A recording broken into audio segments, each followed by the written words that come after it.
Thank you, ladies and gentlemen, and welcome to Body Language. Tonight you're going to learn some things about yourself that you probably never ever considered. You'll learn some things about your friends, your relatives, your co-workers, your neighbours, and even your boss that you never ever knew existed. Things you might have seen over the years but never knew what they meant. And we're going to show you some ways that you can work out what somebody's really thinking regardless of what they say to you, as we look into this world of body language, this world of silent command. So I guess the first question should be, what's your body language like? Did you notice how many people had their arms crossed when the cameras and lights went on? Let's have a look around. How many people have got their arms crossed right now? You know, when I first walked in and the lights went on, most people thought, what's going to happen? Is he going to ask me a question? Is he likely to get me up there for a demonstration? This is what we call a negative defensive gesture. Now, most body language is so ingrained that most people can't unlearn it. Let me show you what I mean. Can I ask everybody to cross your arms? Now, 7 out of 10 Australians cross left over right. Have a look at yours. Now, so ingrained is body language, you know it's practically impossible for you to unlearn that gesture. Try now to cross your arms around the other way. See how you go. Most people can't even uncross them the other way. Now, the problem with this gesture... Now, can you please uncross your arms? Oh, good. The problem with this gesture is that the research shows that if I'm speaking with you and I cross my arms, that my receptiveness to what you're saying goes down by up to 40%. And that most of the statements that I will make to you will be negative. So does that mean then, the girl at the bus stop at the introduction who had her arms crossed, does that mean she was negative? What do you think? No, she was cold because she was standing in a cold situation. One of the biggest mistakes that people make with body language is to try and take one gesture and try and put a meaning on it. Now, body language is like any language. There's words, sentences, phrases, and punctuation. You've got to take a series of words to get a full understanding as to what each individual word means. And with body language, it's the same. We've got to take what we call clusters of gestures, so that when you see them happen, they'll come in such a predictable sequence that you'll get a feeling that the person may not be telling you the truth. For example, if you ask me a question, as I respond to your question, I begin to rub my nose. What do you think that could mean? Well, it could mean I'm telling lies. Anything else? Itchy nose. What else? I could be stalling for time, yes. Anything else? No, I haven't got a cold. No. If I had a cold, it'd look like this under the wrist. What you said correctly is that one gesture can mean perhaps a dozen different things, just like one word can mean many different things. It could mean that I'm telling you a lie when it's put into a cluster. For example, if somebody's telling a lie, this is one of the gestures that they will use. Other gestures include, if I'm going to tell you a big lie, there's a good chance I'll rub my eye and look at the ground. For example, sounds like a great idea to me, John. You can certainly count on my support. Another gesture that I might use, if I'm telling you a lie and I suddenly think that you suspect that as you found me out, here's one of the gestures you'll see. For example, I posted that check on Thursday. So when it comes in a sequence, if you ask me how I felt about your presentation or what you're saying, and I said I think it's a great idea, I think you've done a terrific job and you've got a tremendous future, you may not believe me, is that right? Okay. The question that people ask a lot is, what is the origin of body language? Where does it come from? Well, it comes from a number of different sources. For example, we cross our arms because it's basic body protection. It protects our heart and lungs area. There are gestures such as this one here that we call the OK gesture. Now, this has its origin in an American presidential campaign in the 1820s. And OK was the initials of the candidate. And he started a trend that said you're OK with OK. Now, he didn't win, but that initial has stuck with us, and today in this country we use that for O. This gesture here means what to you? Yeah, that's OK, she's all right. It goes back to the days of the Roman gladiators. They'd be fighting in the ring. The winner would hold the sword over the head of the loser and look to the crowd for guidance. If the crowd did that, they meant hold the sword up, he's okay. And they spared him. Yet there's other gestures such as smiling, for example. Why do we smile? Now, smiling has its origin in fear.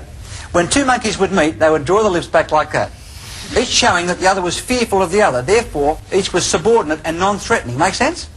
Now, modern man does the same thing. If I meet you, I will smile. So therefore, you'll interpret me as non-threatening and find me acceptable. What happens if I meet you and I don't smile? You're what? Suspicious? What about this gesture? Yes. That's a yes gesture. Is that used as yes throughout the world? No. No, it's not. You know what the origin of this is for yes? No. No, you don't. Its origin is in bowing. That is, if I'm subordinate to you, I will bow, correct? The more subordinate I am, the lower I will bow in relation to you. Hat tipping is another version of making myself smaller to be subordinate, and that's the origin, of course, of saluting. It's a symbolic hat tip. So, if I agree with you as we speak, my head makes this movement, correct? So it's a stunted bowing movement. Because it's a bowing movement, I'm subordinate to you. Because I'm subordinate to you, I will go along with whatever you want, so we use it as affirmation. What does this gesture mean? That's negative. This is the first gesture that every human being learns. When you're born, you put on the breast to drink. When the baby's had sufficient milk, what movement does it make with its head? It makes this gesture, so it rejects the food. Now, any child you try to feed it, what happens? Look at the screen, we'll see what happened to baby Paul. And his mum trying to feed him. He doesn't want to know. So very quickly we all learn that shaking our head from side to side is no. Let me give you the words and tone of voice that match those gestures. If I... What's your name, sir? Peter. Peter.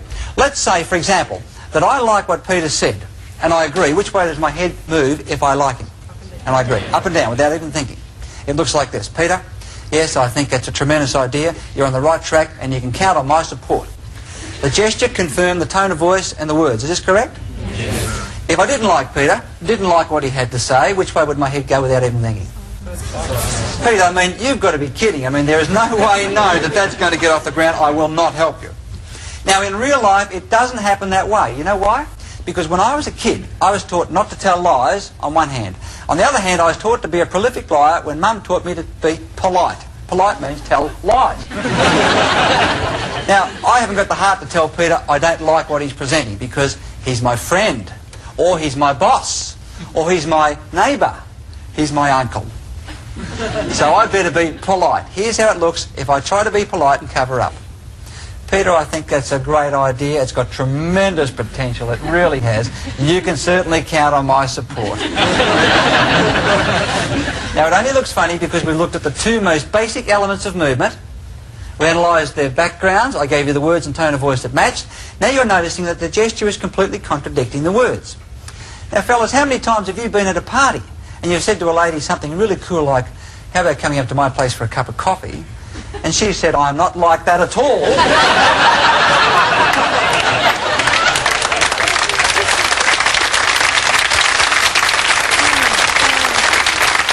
How many times have you missed that? Of course I'll respect you in the morning. Of course.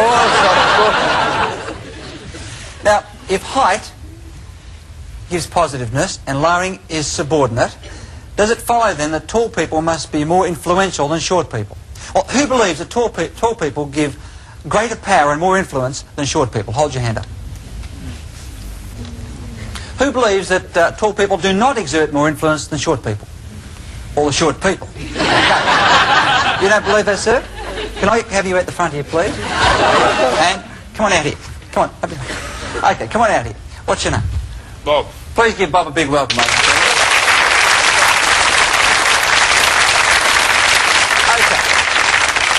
Bob says he doesn't believe that tall people exert more pressure than short people. Now, Bob's taller than me. If this is correct, he should be exerting influence over me right now, correct? Let's put it to the test. Okay, this is your microphone, Rob. Just hold it right there. You got it? Now, here's the scene. You've delegated a task to me, and I've ruined the task. And you're about to really let me have it and tell me off. Now, not yet, not yet, not yet. To make this work, what I'm going to do, I'm going to lay on the floor. Here I go. And just stay right there. Would you agree that in this position, I'm about as low as I can be in relation to Bob? Now, he's about as tall as he can be. Now, with a pointed finger, you tell me what a fool I am and tell me where to get off. Let me have it. You idiot! You buggered up that job! You know everything about body language? Let me have it. You're a real numbskull, me then! Okay, right. Why don't you get up off the floor?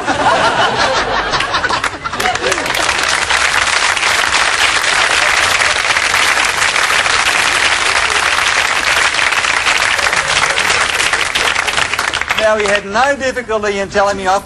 He had the maximum height advantage, and I was at the minimum. Now, would you agree that he could do that really easily then? Yeah. Okay. Would you mind laying on the floor? You're down there this time. Let's reverse the role and see how he does. Now, Bob is as low as he can be in relation to me, and I have the maximum height advantage. Now, what I want you to do now is to give me the same treatment. Let's see if you can do it. Go. You idiot! What do you think you are? Come on, give it to me. You know everything about body language, don't you? Give him a big hand, ladies and gentlemen. Come on. Go and take the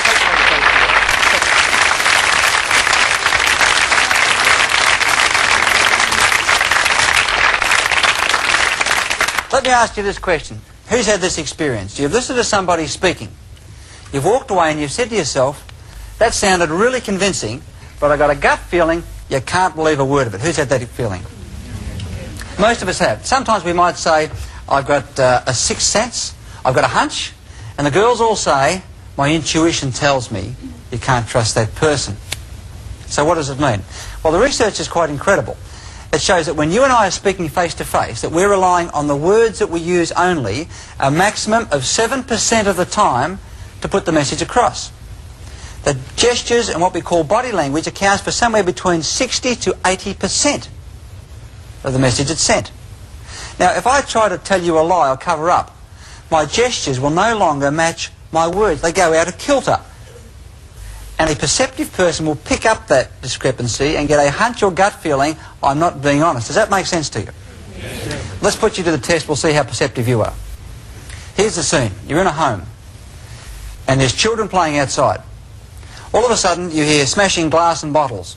You race outside. Here's one little boy all on his own, head down, hands behind his back. Your question is, did you do that? To which he replies, no, it wasn't me. Question, hold your hand up if you suspect it was him. Aha. Here's another question.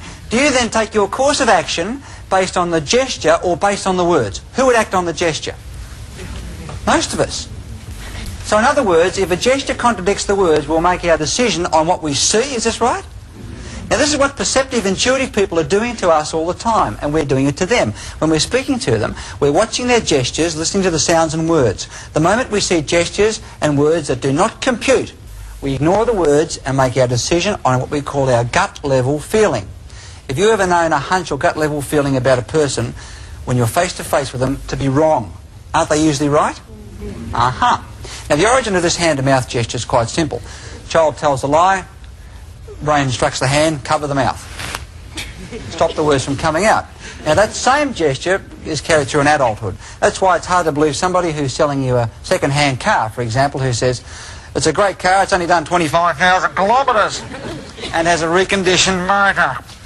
You would walk out of there and say, I've got a gut feeling you can't believe what that person's saying, without really knowing why you knew that. Okay, well, what other signs should we look for? What about our palms?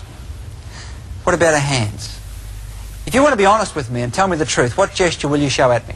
Try it. Open palms. Without even thinking, if you're going to be honest, you are programmed to turn your palms towards me. So the first thing to look for, if somebody's telling you the truth, are their palms visible? Because if I tell you the truth, my palms will be turned towards you. If I don't tell you the truth, they'll be out of sight, behind my back, in my pocket.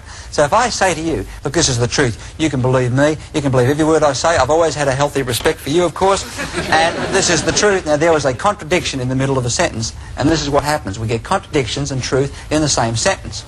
Now, another thing we can do with our palms is to use it as an indicator. For example, if I talk and indicate with my palms up, I'm in a subordinate position. This is what we call a no weapons held position, which goes back 1 million or so years to the caveman era. They'd all hold their palms out, so each could see that there are no weapons held in the hand or concealed under the arms. That's why when I speak and hold my hands out like that, you will find me easygoing, relaxing. For example, if I said, now we want everybody on this side of the room to move across here, everybody there to move across there, and you people to come across here, would you feel threatened in any way by that request? No. What about if I changed it and tried this with the same tone of voice and words? I want everybody on this side of the room to move across here. The people on there, I'd like you to move over there. And you people, if you can go back over here. What do you feel I just told you to do it? Who felt an order? Aha. So all I did then was turn my palm from that position to that, and suddenly You felt I was telling you what to do. Is this right? Question, what sort of person are you? Do you talk with your palms up? Do you talk with your palms down? Who are the easiest people to talk with? Palms up. People with their palms down irritate people. Let's try the third method of pointing, what we call finger pointing. Now, I want you here on this side, if you can go across and sit over there. You people there, I'd like you to sit right across there. What did you feel then? You better do it or else. It wouldn't matter how much I smiled or how happy I sounded. See, this is what we call a baton gesture. It comes in 3 delicious flavours. We get this one here that's called a baton, with which I'm going to hit your stupid, thick, idiotic head to knock a bit of sense into you. But because I'm his boss, I can't treat him that way. I smile and say, we're going to get on really well, I can see that. It's going to be great. Now, there's a second version that goes this way. Now, this is a problem, because where this is an intimidation signal, this is a danger signal. This is the movement that comes immediately before this. So in fighting, it goes from this to this to this. Let me show you how I can introduce somebody to you. What's your name, please? Kerry. Kerry. Come on out here with me, Kerry. Let's say, in this example, that I was going to introduce Kerry to you. There are 3 ways I can introduce you to you. Watch carefully what I do with my hands and see if you can gauge my attitude towards her. Ladies and gentlemen, this is my wife, Kerry. What do you see? Open palm, perhaps? There is a subordinates relationship between us, and I'm the subordinate one. What about if I said, ladies and gentlemen, this is my lovely wife, Kerry? And she'll do as she's told, right? What about, ladies and gentlemen, this is my lovely wife, Kerry, this lady right here. And as soon as I get her alone, there is one more signal that's worth looking at. In this country, if we think something has low status, that is, it's a bit of a joke, we shake our thumb at it and say, that over there. How about, ladies and gentlemen, let me present Kerry to you. Like, take a look. Thanks, Kerry. Give her a big hand.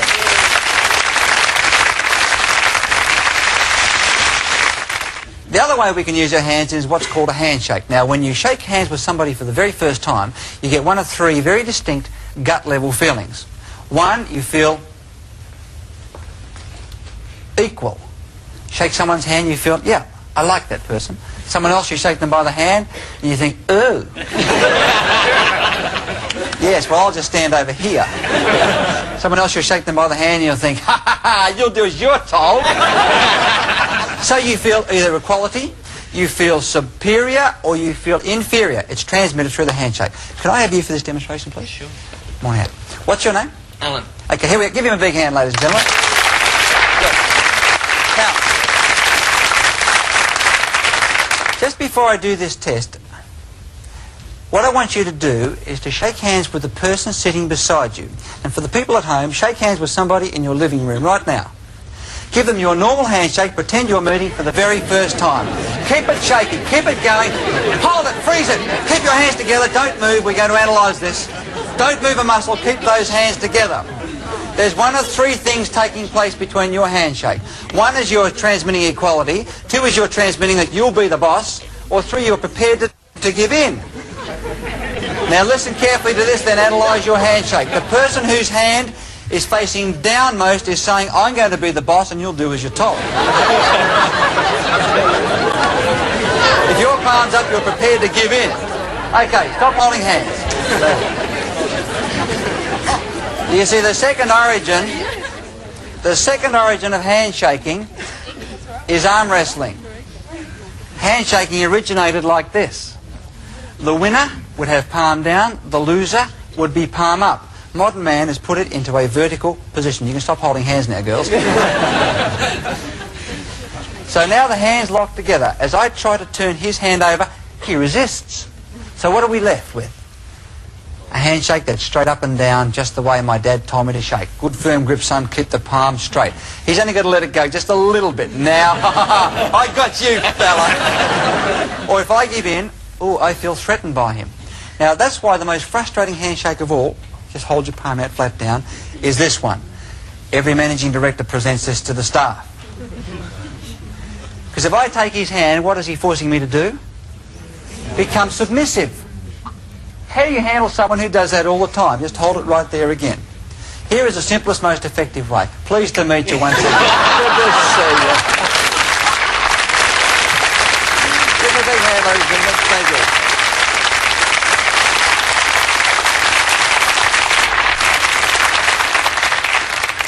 Who do you think are naturally the best people at reading body language?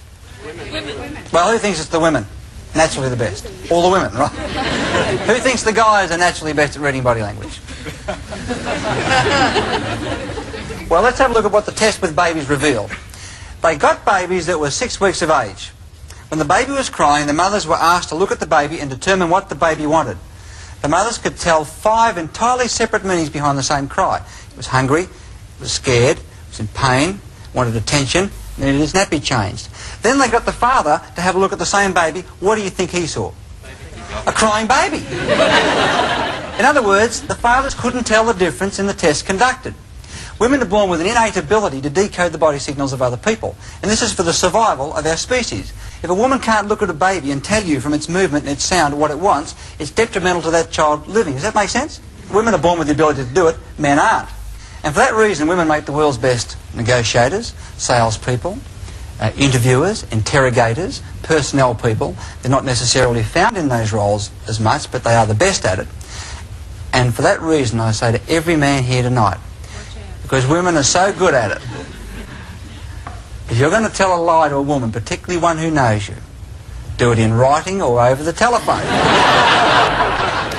Because your chances of getting away with it face to face are reduced by 60 to 80%. That's how good girls are at it. Fellas, have you ever known a woman to say something like, my intuition says you can't believe that person, and for her to be wrong? They're never wrong, are they? Girls always get it right. Well, let's just put it to the test. Let's ask a couple of the girls here tonight if they've noticed any particular habits or gestures that their men friend have, their boss, boyfriend, or whatever, and we'll see if we can get a meaning behind it. Who's got a gesture? My husband sometimes rubs the back of his neck, like this. Like this?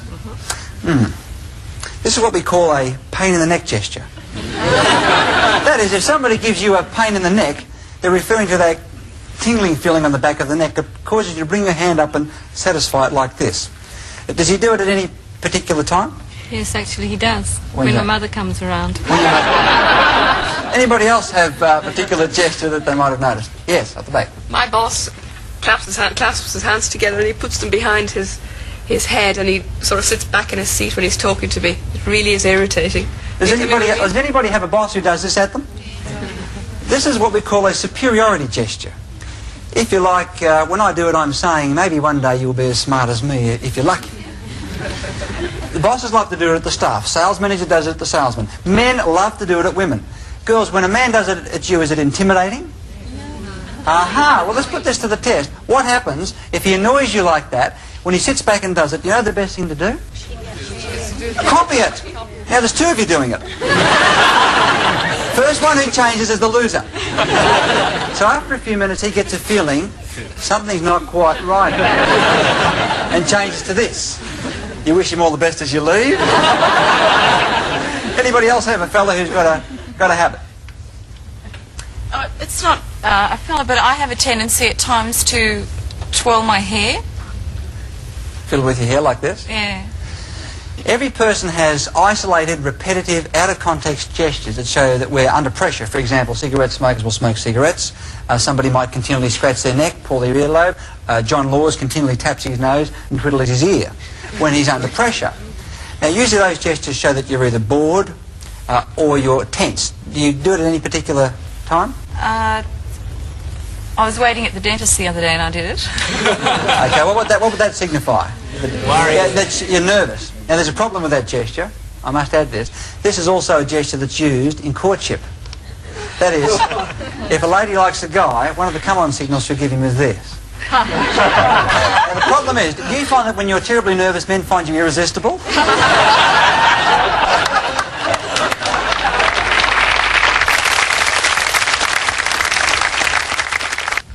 Here she comes. Beautiful piece of womanhood. He's had a hard day fishing. Watch his body change when he sees her. How many of you have done that? Is he going to... Oh. She's gone on her way. He's doing no good at anything that day.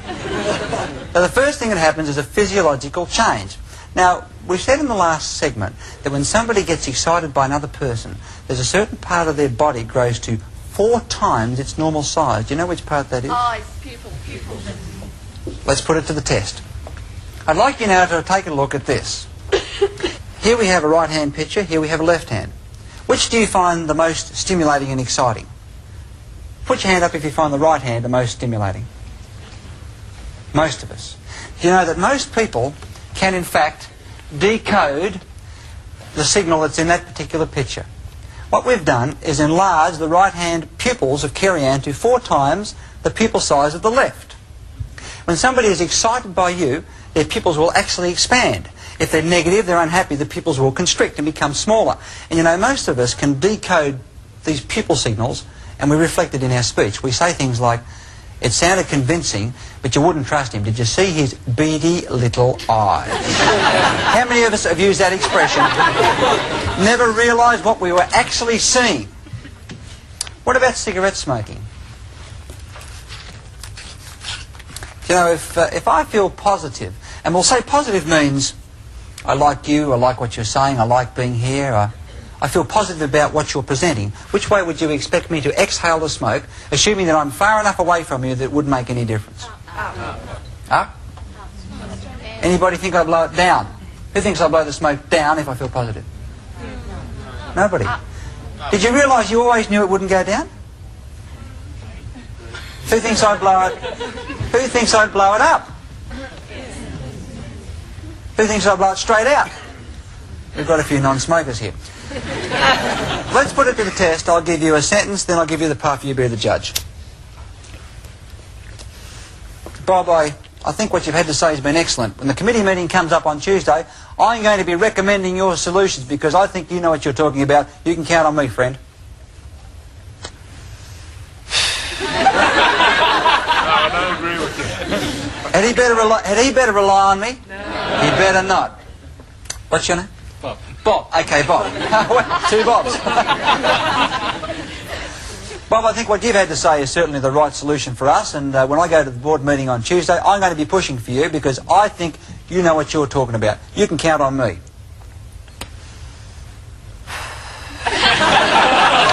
Had he better count on me?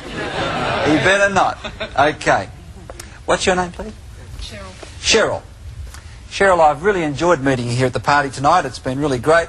And I just wondered if you'd like to come back to my place and see my etchings.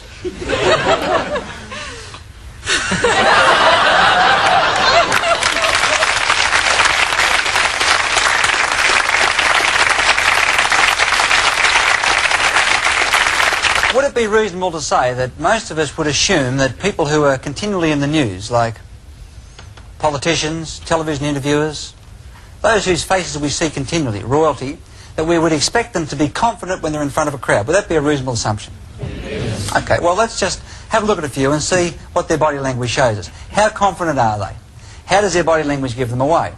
One of the world's best interviewers is a man by the name of Michael Parkinson. Now, Michael Parkinson is renowned for 2 things. What's the most obvious gesture that Michael Parkinson uses? Grabs his ear. When Michael Parkinson has heard enough from the interviewee and he wants to terminate and ask the next question, Michael Parkinson would like to do this. But that's not very nice. It comes out like this. He then looks away at the next question, interrupts with the next question. So it is, I've heard enough. Another one of Michael Parkinson's well-known ones is this one here, where he clenches his fists together. It's a frustration signal showing he's holding back his emotions. He'd like to say how he really feels, but can't. Let's have a look at a clip of some of Michael Parkinson's other well-known gestures. Here we see him in his typical sitting back, soliciting information. He wants the interviewee to talk, covering his mouth so he doesn't speak. Here he's leaning forward, rubbing his hands together, eager and excited, either about what Jill Rand's saying or possibly her legs. I can't be too sure about that. But he's keen. In this next scene, Darren Hinch has got him on the ropes. He's defensive, arms crossed, he doesn't want to know. Look at the angle of their bodies leaning away from each other. It's a very negative situation for Michael Parkinson. Here, he's heard enough, we'll go for a commercial break, he's saying. And in this next one, watch his hands when the madam from the massage parlour describes what will happen to Michael Parkinson when he visits the brothel. Watch those thumbs. here's how most people remember Bob Hawke. With the finger pushing forward, driving home his point. Now, all of a sudden, overnight, Bob Hawke becomes a contender for the #1 job. And he realises that the pointed finger, the karate chop, and the fist do not match the office of a Prime Minister. And he has to go through a transition to fit that role. Here's the way it looked in his policy speech. He tried the open palms. Come unto me, my brethren.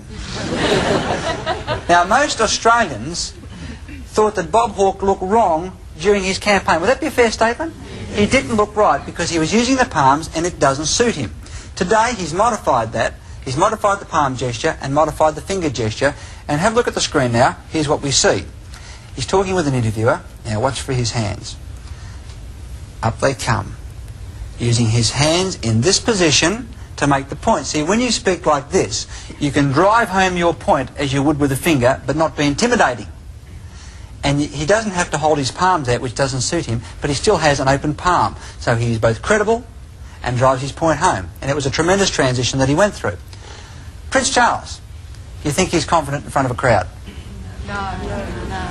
Ah.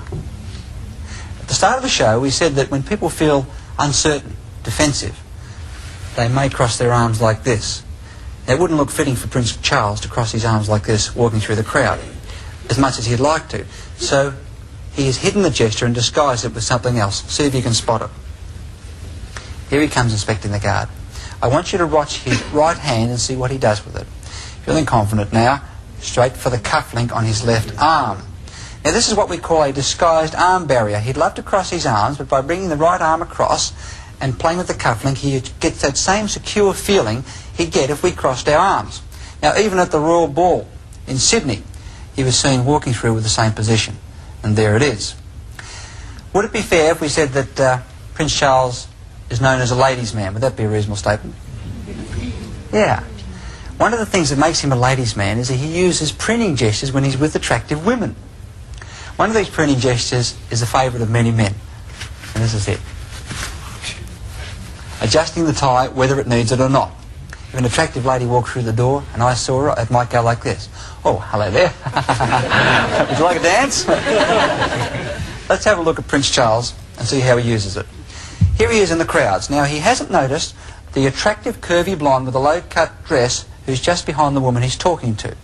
He's more intent on making his point by driving his finger home. Now, see what happens when he sees the blonde with the low-cut dress. Oh, hello there, and how are you?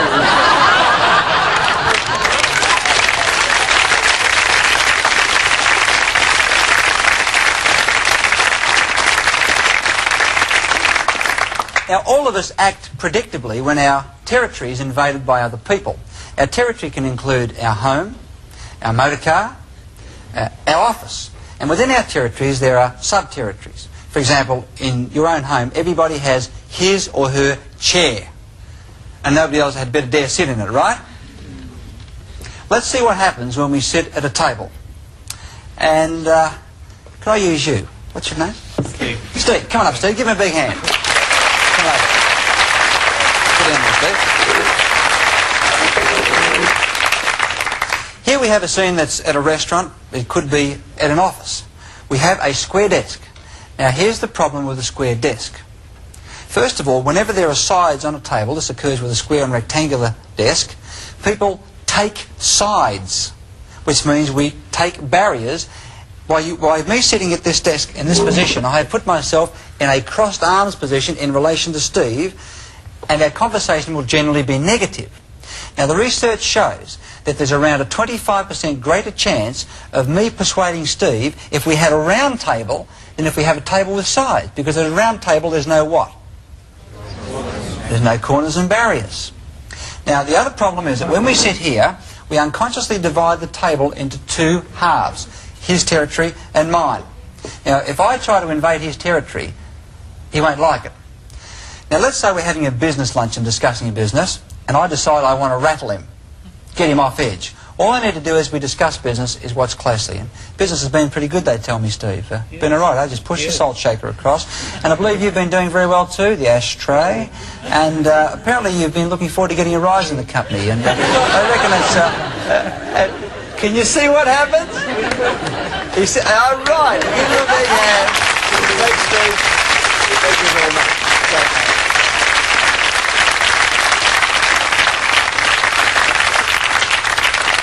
He sits back and crosses his arms. A round table is the way to get people on side and to see your point of view. Now, personal space also extends to a certain amount of air around our bodies that we take and claim as our own. Now, in the case of somebody from a capital city, it differs from somebody from the country. Can I ask you to come up, please? What's your name? Jane. Give her a big hand, ladies and gentlemen. Jane.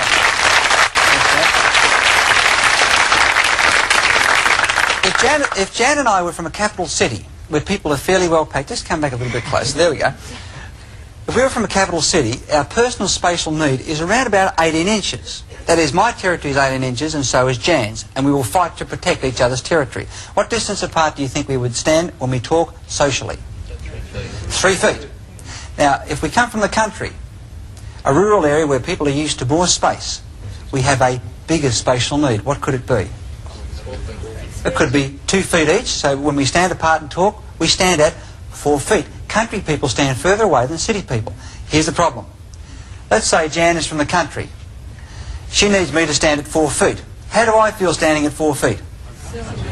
Yeah, I don't feel too comfortable, so quite unconsciously I'll just step forward to the 3 foot mark where I feel quite comfortable. And that is the result. She goes back.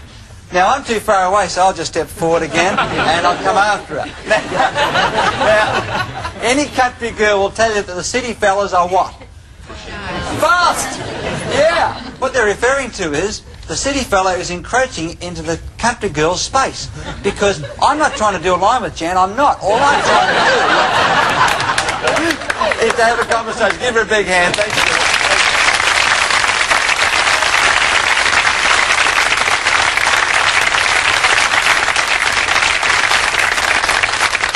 Let's have a look at something that most people identify with. Being booked by the police. How many people here have been pulled up for speeding and booked by the police? A few people rubbing the back of their neck, they're not too sure. Let's have a look at the territorial roles of each person that's being booked. Now, in this case, what's your name, sir? Ken. Come on up, Ken. Ken, I'd like you to sit up the back here. You're going to be the police officer. And here's my car. In fact, we're going to make this official. Here we have Officer Ken. And he's in the car behind me. Now, I've been speeding, there's no doubt about it. And he's pulled me over to the side of the road. Here's the normal role. Officer, come out of your car, come across. He gets out of his car and walks across to me. I wind my window down, correct? And say, Officer, was I speeding? Will he slap a ticket on me? Yes. Let's have a look at what happened from a territorial point of view. He was nice and... Come back here, don't run away. He was nice and secure in his territory. By me remaining in the car, I have forced him to do what? Come from his territory into a hostile territory. I'm now down here behind a large barrier making excuses. Here's what to do next time the police book you up. Okay, officer, get back in the car. Now, suddenly the sirens are lights, he pulls me up. The first thing is, get out of the car. And go briskly, not too fast, briskly back to him so he's not forced to come from his territory to yours. Number one. Number two is, get lower. Hopefully he's not out of the car so I can go down. Hold my palms out, no weapons concealed. Number three is, degrade myself. I'm such an idiot. Now, I never said this was easy, but it's better than getting a fine, right? And it's a lot of fun. So three, we degrade myself.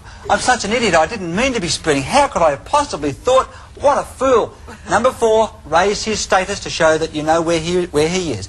I want to thank you for stopping me. I mean, I could have hurt myself. You guys do a terrific job, you really do. You've got to be an actor, but gee, it's fun. Finally you say, you're not going to book me, are you? You reckon he can book you at that point? Well, you reckon he can? Oh, give him a big hand. Thanks, kid. Thank you.